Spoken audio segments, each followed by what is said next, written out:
পা।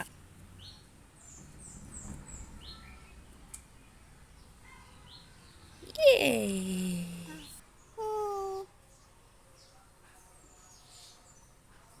ইয়ে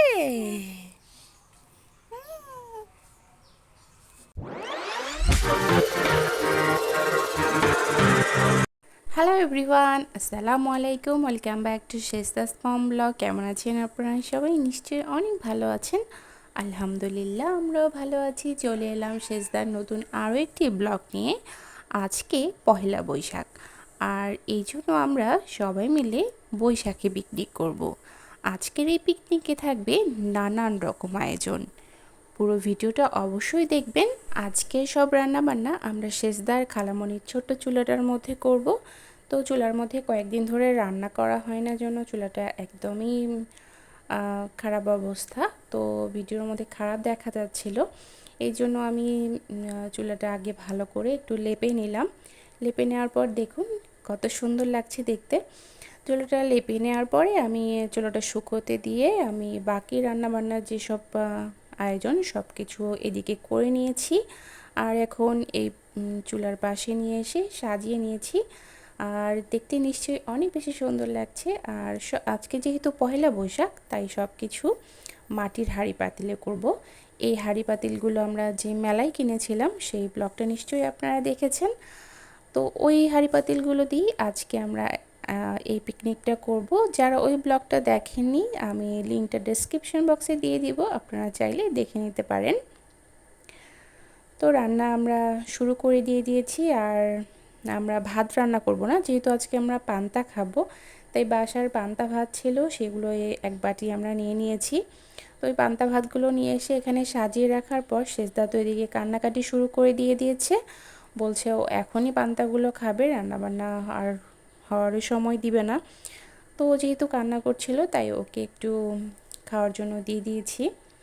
আর এখন এখানে আলুর ভর্তা বানাবো, যার জন্য এখানে ছোট আলু নিয়েছি। আজকের এই পিকনিকের জন্য আমরা সব কিছুই ছোট ব্যবহার করব, কোনো বড় কোনো কিছু ব্যবহার করব না।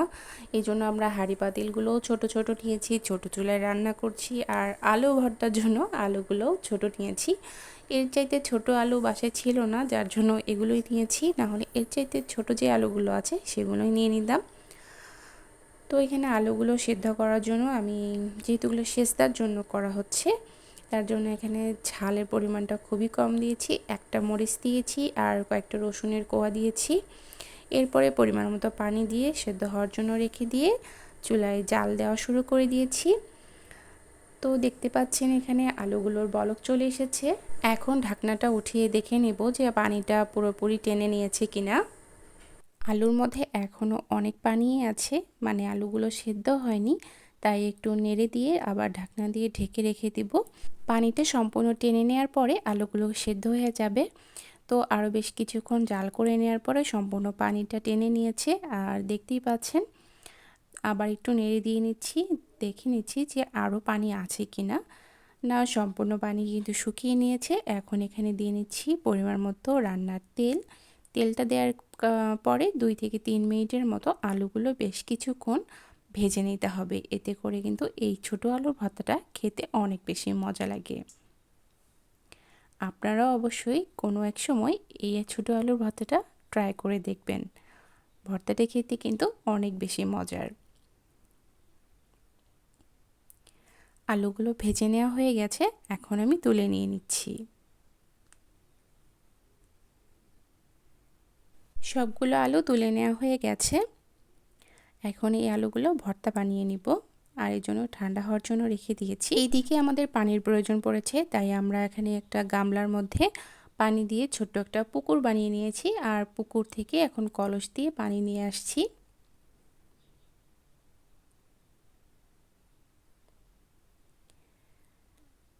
এরপরে আরও একটা ভর্তা বানানোর জন্য কড়াইটা চুলার মধ্যে বসিয়ে দিলাম।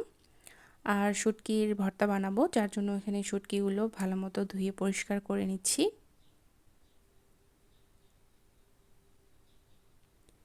শুটকিগুলো ওদিকে ভাজার জন্য রেখে দিয়েছি।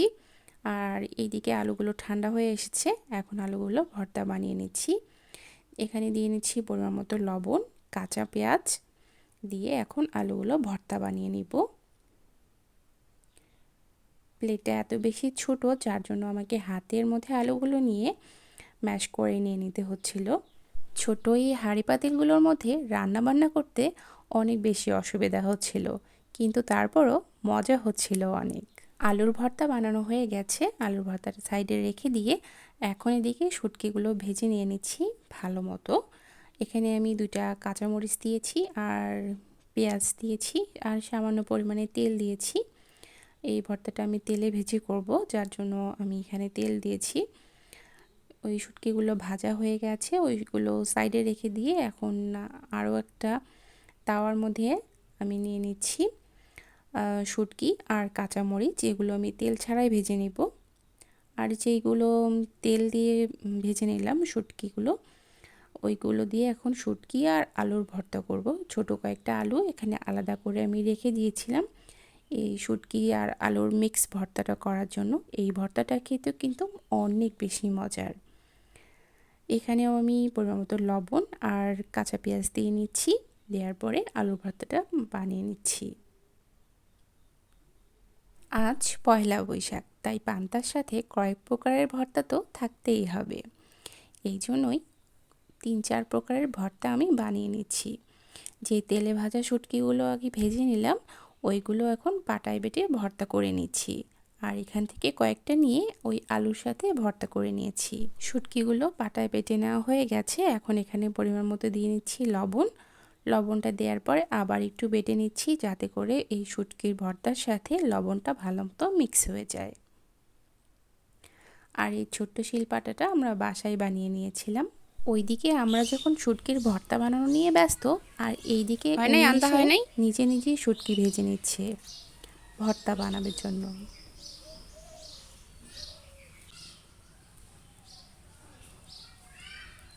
দাও ভিতরে দাও, বের করো না, বের করো না।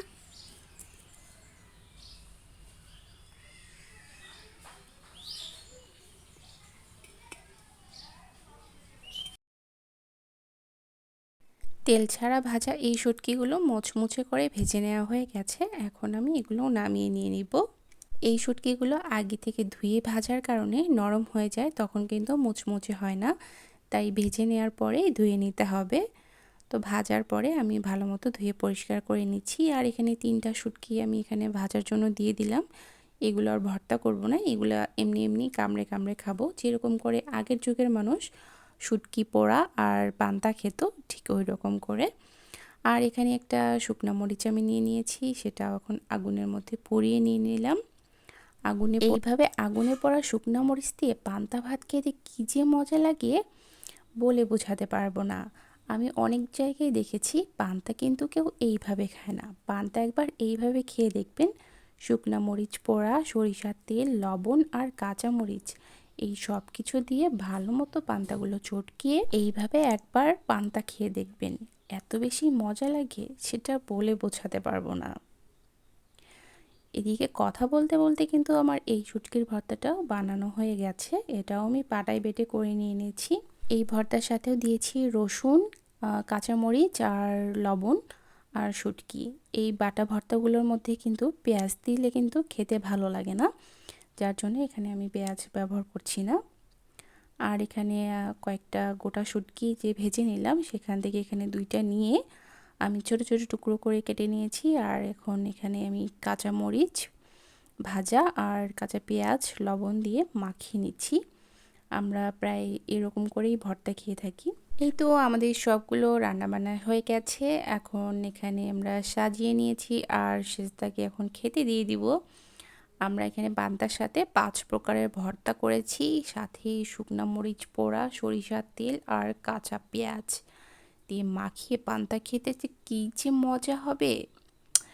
ইস, এখন ভয়েস দেওয়ার সময় জিভে আবার পানি চলে আসছে। সবগুলো খাবার এখানে এনে সাজিয়ে দিয়েছি, আর এরপরে সেজদাকে নিয়ে এসে এখানে বসিয়ে দিলাম খাওয়ার জন্য। ভাবছিলাম যে ও ছোটো গামলাটার মধ্যেই খাবে, কিন্তু ওখান থেকে ও তুলতে পারছিল না, ওর খুব কষ্ট হচ্ছিল, যার জন্য পরে ওর প্লেটটা নিয়ে এসে ওখানে ওকে দিয়ে নিলাম। সবগুলো পান্তা প্লাস সবগুলো ভর্তা একটু একটু করে দিয়েছি। ও এমনিতেই ভর্তা খেতে অনেক পছন্দ করে, যার জন্য ও আজকে মজা করে খাচ্ছে। খাওয়া দাওয়া শেষ করে তারপরে সেজদার জন্য যে পয়লা বৈশাখের ড্রেসটা বানিয়েছি সেটা এখন সেজদাকে পরিয়ে দিলাম। আর দেখুন সেজদাকে কিন্তু দেখতে পরীর মতো লাগছে। যেহেতু পয়লা বৈশাখ তাই সাদা আর লালের মধ্যে একটি কম্বিনেশন করে ওকে একটা সাদা টপ বানিয়ে দিয়েছি আর লাল কালারের একটা স্কার্ট বানিয়ে দিয়েছি আর সাথে সাদা রঙের একটা ওড়না পরিয়ে দিয়েছি। চুলগুলো একটু খোপা করে দিয়ে কয়েকটা ফুল গুজিয়ে দিয়েছি চুলের মধ্যে। তারপরে ওকে সাজিয়ে নিয়ে একটু ঘুরতে বের হলাম বিকালবেলা। আজকের এই বৈশাখী ব্লগটি আপনাদের কাছে কেমন লেগেছে অবশ্যই কমেন্ট করে জানিয়ে দিবেন। যদি ভিডিওটা ভালো লেগে থাকে তাহলে লাইক দিবেন, শেয়ার করবেন। আর এরকম আরও ভিডিও দেখার জন্য শেষদার চ্যানেলটি সাবস্ক্রাইব করে রাখবেন, পাশে থাকা বেল আইকনটি বাজিয়ে রাখবেন ভিডিও নোটিফিকেশান সবার আগে পাওয়ার জন্য। আজকের মতো এখানে বিদায় নিচ্ছি। ভালো থাকবেন, সুস্থ থাকবেন। খোদা হাফেজ।